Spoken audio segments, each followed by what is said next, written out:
মিলাদের ব্যাপারেও আমরা নবীজির বাতলানো পথ পদ্ধতি সাহাবায়ে কেরাম যেভাবে আমল করেছেন সেভাবেই করতে হবে।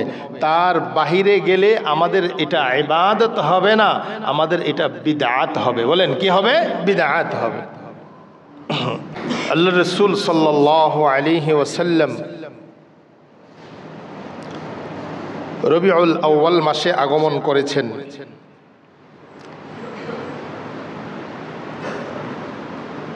ঐতিহাসিকবিদ এই আগমনের দিবসের ব্যাপারে একাধিক দিবস বর্ণনা করেছেন।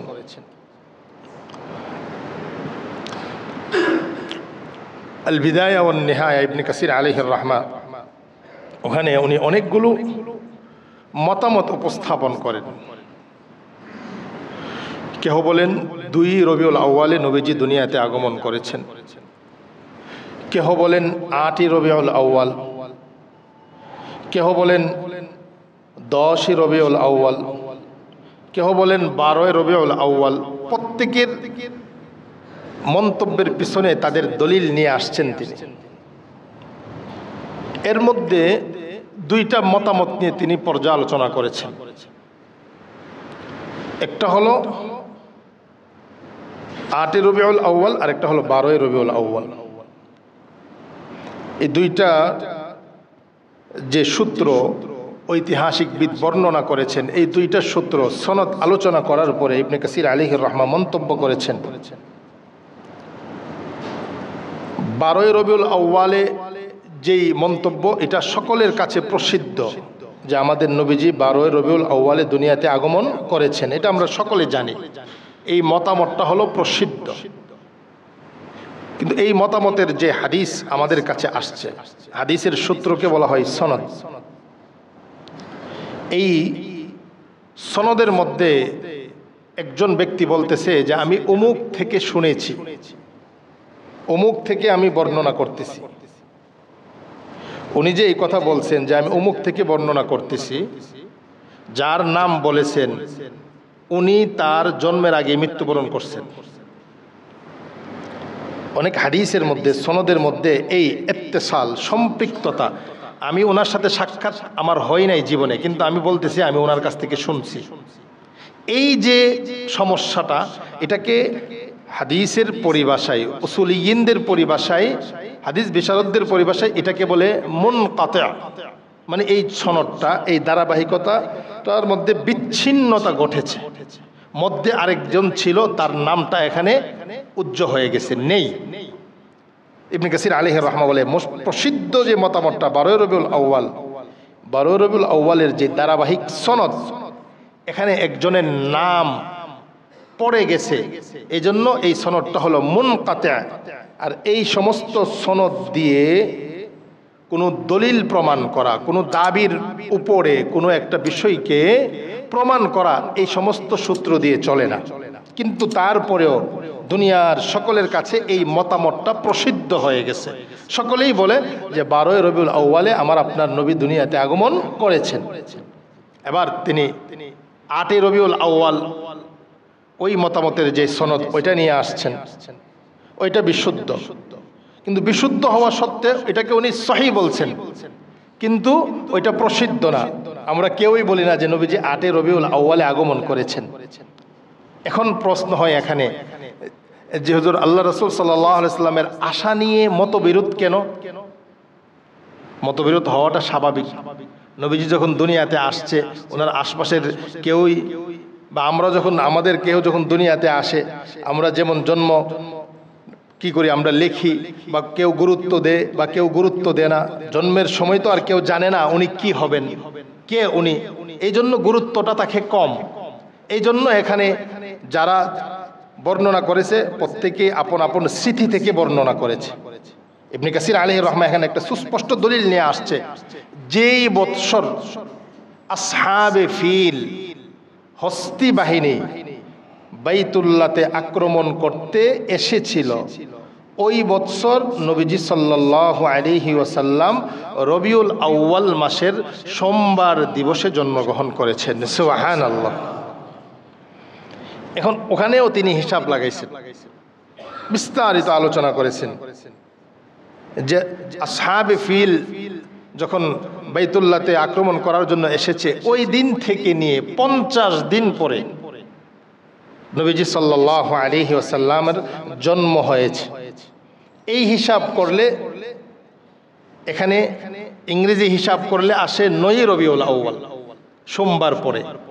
বিভিন্নভাবে হিসাব করা হয়েছে, কিন্তু এখানে নবীজি সাল্লাল্লাহু আলাইহি ওয়াসাল্লাম রবিউল আউয়াল মাসের সোমবার দিবসে জন্মগ্রহণ করেছেন। এই ব্যাপারে কারো কোনো মতবিরোধ নেই, কিন্তু সোমবার এখানে তারিখের মতবিরোধ হতে পারে যে সোমবার কোন সোমবার, দ্বিতীয় সোমবার না তৃতীয় সোমবার, এখানে এটার মতবিরোধ থাকতে পারে, কিন্তু সোমবার দিবসে জন্মগ্রহণ করেছেন।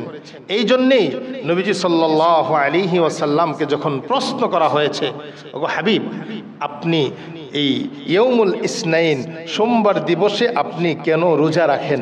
নবীজি বলেছেন, এই দিনে আমার জন্ম হয়েছে, এই জন্য শুকরিয়াতান আমি রোজা রাখি। সুবহানাল্লাহ।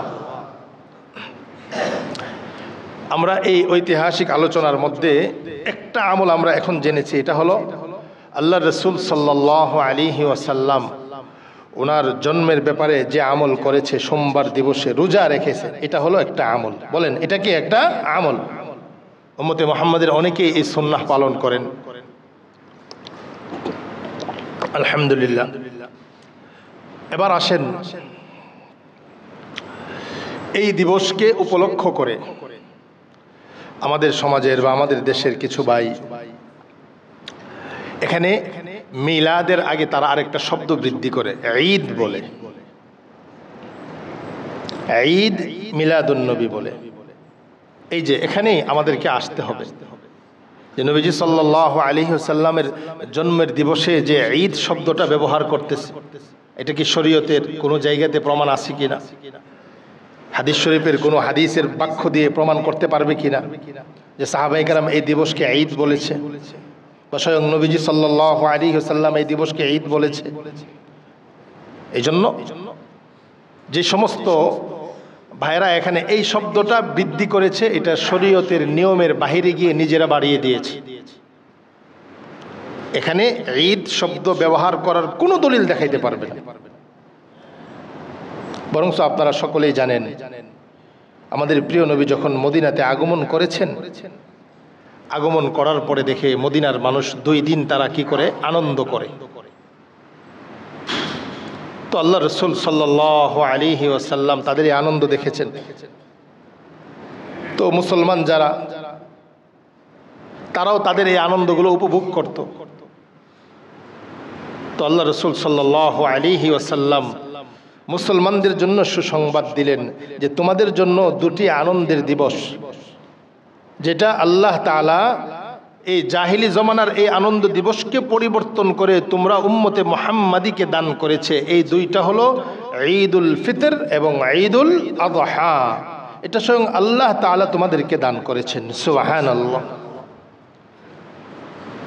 এই হাদিস এবং আরো অনেকগুলো হাদিস আমাদের ঈদুল ফিতর এবং ঈদুল আযহাতে আমাদের আমল নির্ধারিত, এগুলো বর্ণিত, এগুলো সুস্পষ্ট।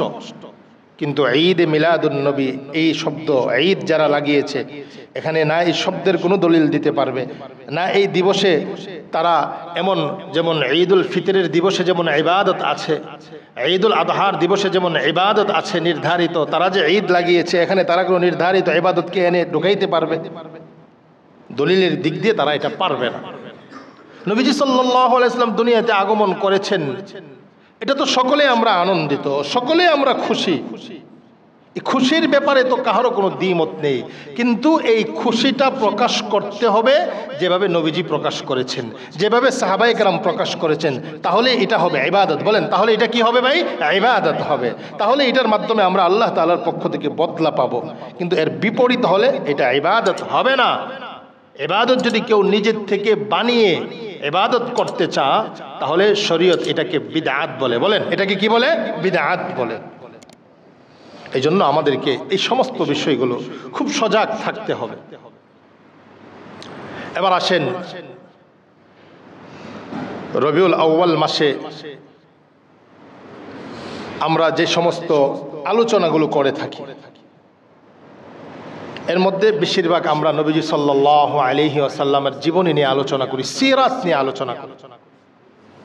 আর যে সমস্ত ভাইয়েরা এখানে ঈদে মিলাদুন নবী বলার চেষ্টা করেন, ওনারা শুধু মিলাদের ব্যাপারকে গুরুত্ব দেয়। আমি আপনাদেরকে একটা সহজ প্রশ্ন করব। আমাদের মধ্য থেকে যদি কেউ দুনিয়া থেকে চলে যান, তো আমাদের কোনো ভাই যদি তার জীবনী লেখে, তাহলে কি জীবনীটা কোত্থেকে শুরু হয় আপনারা আমাকে বলবেন। একজন দুনিয়া নবীজি সাল্লাল্লাহু আলাইহি ওয়াসাল্লাম দুনিয়া থেকে চলে গেছেন, ওনার জীবনী লেখলে আপনি প্রথম কি লিখবেন? প্রথমেই তো জন্ম আসবে। প্রথমে কি আসবে? জন্ম আসবে। জন্ম থেকে একবারে মৃত্যু পর্যন্ত লিখবেন। আরবিতে এই পুরা জীবনীটাকে আরবিতে বলা হয় সিরাত। বলেন কি বলা হয়? সিরাত। সিরাতুন নবী সাল্লাল্লাহু আলাইহি ওয়াসাল্লাম, নবীজি সাল্লাল্লাহু আলাইহি ওয়াসাল্লামের জীবনী। আল্লাহ রাসূল সাল্লাল্লাহু আলাইহি ওয়াসাল্লামের জীবনী অনেক লেখকরা লিখতেছেন, কিয়ামত পর্যন্ত লিখবেন। আল্লাহ তাআলা কোরআনে কারীমে ওয়াদা করেছেন, ও হাবিব, আমি আপনার আলোচনাকে সুউচ্চ করে দিয়েছি। সুবহানাল্লাহ। এখন আসেন, সিরাতুন নবী বলার দ্বারা আমরা এখানে নবীজি সাল্লাল্লাহু আলাইহি ওয়াসাল্লামের জীবনী থেকে মৃত্যু পর্যন্ত সব পাবো। কিন্তু যদি আমি শুধু রবিউল আউয়াল আসলে শুধু মিলাদ মিলাদ বলি, তাহলে তো শুধু একটা বিষয়ে আলোচনা হচ্ছে। অথচ নবীজি সাল্লাল্লাহু আলাইহি ওয়াসাল্লামের মিলাদের সময়ে যে সমস্ত ঘটনা ঘটেছে, এই সমস্ত ঘটনার মধ্যে আমরা আমল করার কোনো ক্ষমতা নেই। পারবো আমরা আমল করতে? কি বলেন? যেমন আপনাদেরকে দৃষ্টান্ত দিই, নবীজি সাল্লাল্লাহু আলাইহি ওয়াসাল্লাম দুনিয়াতে আগমন করার পর অনেক অলৌকিক ঘটনা ঘটেছে। এগুলো কি অন্য কারো জন্ম হওয়ার দ্বারা এগুলো ঘটার কোনো সম্ভাবনা আছে? নাই। সহজে আরেকটু সহজ করে যদি বলি, সেটা হলো আল্লাহর রাসূল সাল্লাল্লাহু আলাইহি ওয়াসাল্লামের মিলাদের মধ্যে শুধু আমাদের আলোচনা। বলেন, শুধু আমাদের কি আলোচনা? আমরা যে আলোচনা করব, এই জন্যই আল্লাহ তাআলা আমাদেরকে সওয়াব দান করবেন। সুবহানাল্লাহ। আমাদের অনুসরণীয় বিষয় তো শুরু হবে আল্লাহ রাসূল সাল্লাল্লাহু আলাইহি ওয়াসাল্লামের 40 বছর জীবন হওয়ার পরে যখন ওহী আসছে, তখন থেকে আমাদের অনুসরণ চলতেছে। এর আগে অনেক ঘটনা ঘটছে। এই জন্যে নবীজি সাল্লাল্লাহু আলাইহি ওয়াসাল্লামের মিলাদের মধ্যে আমাদের শুধু আলোচনা, আমাদের কোনো আমল সেখানে আমরা করা সম্ভব না। যে ঘটনাগুলো ঘটেছে, আমি চাইলে যে আমার বাচ্চার জন্মের সময় আমি এই ঘটনাগুলো ঘটাবো, এটা অসম্ভব। এই জন্যে আমাদেরকে বুঝতে হবে আল্লাহ রাসূল সাল্লাল্লাহু আলাইহি ওয়াসাল্লামের মিলাদ নিয়ে যখন আমরা আলোচনা করব, এটা সিরাতের একটা অংশ, জীবনের একটা অংশ। জীবনের একটা অংশ। আল্লাহ রাসূল সাল্লাল্লাহু আলাইহি ওয়াসাল্লামের জন্মের সময় আল্লাহ তাআলা কি কি ঘটিয়েছেন, নবীজি সাল্লাল্লাহু আলাইহি ওয়াসাল্লামের বংশ নিয়ে আলোচনা করা, নবীজি সাল্লাল্লাহু আলাইহি ওয়াসাল্লামের মর্যাদা, ইজ্জত, সম্মান নিয়ে আলোচনা করা, এটা ইবাদত। কিন্তু মিলাদের সময় যে আলোচনা, এটা শুধু আলোচনাই করব আমরা। এখানে আমরা নতুনভাবে ইবাদতকে বাড়ানোর, সংযোগ করার কোনো সুযোগ নেই। না নবীজি সাল্লাল্লাহু আলাইহি ওয়াসাল্লাম নিজে করেছেন, না সাহাবায়ে কেরাম করেছেন। যেমন আমাদের সমাজে এখন মার্চ করে, মিছিল করে, পতাকা নিয়ে মিছিল করে, বিশ্ব নবীর আগমন এগুলো বলে মিছিল করে। এখন আমি আপনাদেরকে প্রশ্ন করব, এই যে মিছিল করাটা বা র্যালি করাটা, এটা সাহাবায়ে কেরামের জমানাতেও ছিল না। স্বয়ং নবীজিও করেন নাই, সাহাবায়ে কেরামও করেন নাই, তাবেঈনরাও করেন নাই, তাবেঈনরাও করেন নাই। তো এখন যদি আমি আমার জমানাতে এসে এই যে মার্চ বা এই যে জুসনে জুলুস, আনন্দ মিছিল, এটা শুরু হয়েছে 604 হিজরিতে ইরাকের মৌসুলে আবু সাঈদ নামক একজন শাসক, জালেম ছিল। সে মানুষের স্পৃহাকে, মানুষের দিলজয়ী করার জন্য সে এই অনুষ্ঠানটা সে উদ্বোধন করেছে, মানে মানুষকে তার প্রতি আকৃষ্ট করার জন্য। এবার বলেন, নবীজি সাল্লাল্লাহু আলাইহি ওয়াসাল্লামের জন্ম দিবসে 602 বছর 4 বছর পরে যদি কেউ নিজের থেকে বানিয়ে একটা আমল চালিয়ে দেয়, এটাকে ইসলাম সমর্থন করতে পারে? কি বলেন? না। আমাদের তো সামান্য থেকে সামান্য ইবাদত, এটাও হাদিস এবং কোরআন দ্বারা প্রমাণিত। এটা কিভাবে আল্লাহ রাসূল সাল্লাল্লাহু আলাইহি ওয়াসাল্লাম করেছেন, সাহাবায়ে কেরাম তারা পুঙ্খানুপুঙ্খানুভাবে উম্মতের কাছে পৌঁছিয়ে দিয়েছেন। এজন্য এই ক্ষেত্রে আমাদেরকে সতর্ক হতে হবে। আমরা আমাদের হাবিবের আলোচনা করব। কবি তো বলে, মুহাম্মাদুন আশরাফুল আরাবি ওয়াল আজমি, মুহাম্মাদুন খায়রু মান ইয়ামশি আলা কদমি, মুহাম্মাদুন বাসিতুম বিল মারুফি জামিউহু, মুহাম্মাদুন সাহিবুল ইহসানি ওয়াল কারামি, মুহাম্মাদুন যিকরুহু রূহুল লিআনফুসিনা, মুহাম্মাদুন শুকরুহু ফরদুন আলাল উমামি। মুহাম্মাদের আলোচনা এটা প্রত্যেকটা মুমিনের দিলের খোরাক। সুবহানাল্লাহ। মুহাম্মাদের প্রতি কৃতজ্ঞতা জ্ঞাপন করা প্রত্যেক উম্মতের উপরে আবশ্যক, ফরজ। মুহাম্মদ সাল্লাল্লাহু আলাইহি ওয়াসাল্লাম দুনিয়াতে আগমন করেছেন। আগমনের সময় আমরা আলোচনা করতে পারি তার বংশীয় অবস্থা কি। স্বয়ং আল্লাহ সাক্ষী দিতেছেন। আল্লাহ রাসূলের বংশের ব্যাপারে কে সাক্ষী দিতেছেন বলেন? আল্লাহ রব্বুল আলামিন ইরশাদ করেন সূরাতু তাওবার শেষ দুই আয়াত, আল্লাহ তাআলা ইরশাদ করেন, লাকাদ জাআকুম রাসূলুম মিন আনফুসিকুম আজিজুন আলাইহি মা আনিতুম হারিসুন আলাইকুম বিল মুমিনিনা রাউফুর রহিম। রব্বুল আলামিন ইরশাদ করেন, লাকাদ জাআকুম রাসূলুম মিন আনফুসিকুম, তোমাদের কাছে তোমাদের মধ্য থেকে একজন রাসূল আগমন করেছেন। ইমাম কুরতুবী আলাইহির রাহমাত তাফসীরে কুরতুবীতে নিয়ে আসছেন, তোমাদের কাছে আগমন করেছেন। আল্লাহ তাআলা এই কথা বলে আরব জাতিদের প্রশংসা করেছেন। সুবহানাল্লাহ। রাসূলুম মিন আনফুসিকুম, তোমাদের মধ্য থেকে এমন রাসূল আগমন করেছেন যার বংশ সম্পর্কে তোমরা জানো, যার নসব সম্পর্কে তোমরা জানো, যার অবস্থান সম্পর্কে তোমরা জানো। তিনি এমন একজন রাসূল যার ভাষা তোমরা বুঝো। তোমাদের মধ্য থেকে একজন রাসূল আগমন করেছেন। এবার আল্লাহ তাআলা তার হাবিবের প্রশংসা করেন, আজিজুন আলাইহি মা আনিতুম, তোমাদের কষ্ট এটা তোমাদের হাবিবের জন্য কষ্ট হয়। সুবহানাল্লাহ। মুফাসসিরিনে কেরাম এই আয়াতের ব্যাখ্যাই করেন, তোমরা জাহান্নামে যাইবা এটা মুহাম্মদুর রাসূলুল্লাহর জন্য কষ্ট। আল্লাহু আকবার। তোমরা ক্ষতিগ্রস্ত হও এটা মুহাম্মদুর রাসূলুল্লাহ সাল্লাল্লাহু আলাইহি ওয়াসাল্লাম কষ্ট অনুভব করেন। হারিসুন আলাইকুম বিল মুমিনিনা রাউফুর রহিম, তিনি শুধু চান, তিনি আগ্রহী, তিনি চান যে তোমাদের প্রত্যেকে ঈমানের মাধ্যমে জান্নাতি হয়ে যাও। সুবহানাল্লাহ। হারিসুন আলাইকুম, তোমাদের ব্যাপারে উনি খুবই আগ্রহী যেন তোমরা হেদায়েতের পথে চলে আসো, যেন তোমরা দ্বীনের পথে চলে আসো। আবার আল্লাহ বলেন, বিল মুমিনিনা রাউফুর রহিম, মুমিনদের প্রতি আমার হাবিব খুবই কোমল, খুবই দয়ালু।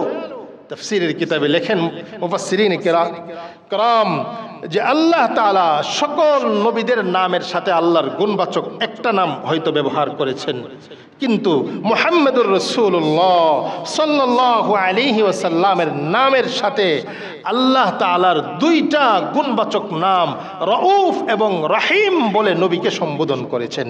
সুবহানাল্লাহ। এই আয়াতে মিন আনফুসিকুম একটা শব্দ আছে।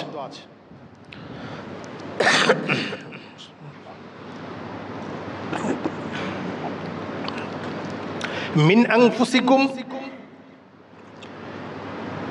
এই যে আনফুসের ফা কুরআনে কারীম 7 কেরাতে পড়া যায়। এটা হলো একটা কেরাত। আরেক কেরাত হলো মিন আনফাসিকুম, আনফাস নাফাসা থেকে, অর্থাৎ আল্লাহ তাআলা এটা বলতেছেন তোমাদের কাছে একজন রাসূল আগমন করেছেন মিন আনফাসিকুম, তোমাদের মধ্যে শ্রেষ্ঠ বংশ থেকে আগমন করেছেন। সুবহানাল্লাহ। স্বয়ং আল্লাহ রাসূল সাল্লাল্লাহু আলাইহি ওয়াসাল্লাম নিজে বলছেন, জাহিলি জামানার বিবাহের ব্যাপারে বিভিন্ন প্রশ্ন, তাদের বিবাহ বন্ধনের ব্যাপারে অনেক প্রশ্ন ছিল। আল্লাহ রাসূল সাল্লাল্লাহু আলাইহি ওয়াসাল্লাম বলেন, খারাজতু মিন নিকাহ ওয়া লাম উখরাজ মিন সিফাহ। নবী বলেন, আমার জন্ম অর্থাৎ হযরত আদম আলাইহিস সালাতু ওয়াস সালাম থেকে নিয়ে আমার বাবা আব্দুল্লাহ পর্যন্ত আমার বংশের প্রত্যেকের দুনিয়াতে আগমন হয়েছে শরীয়তে মুহাম্মাদীর বিবাহের মতো বিবাহের মাধ্যমে। সুবহানাল্লাহ। এখানে কোন রকমের জাহিলি জামানার কোনো অপসংস্কৃতির দাগ ছিল না।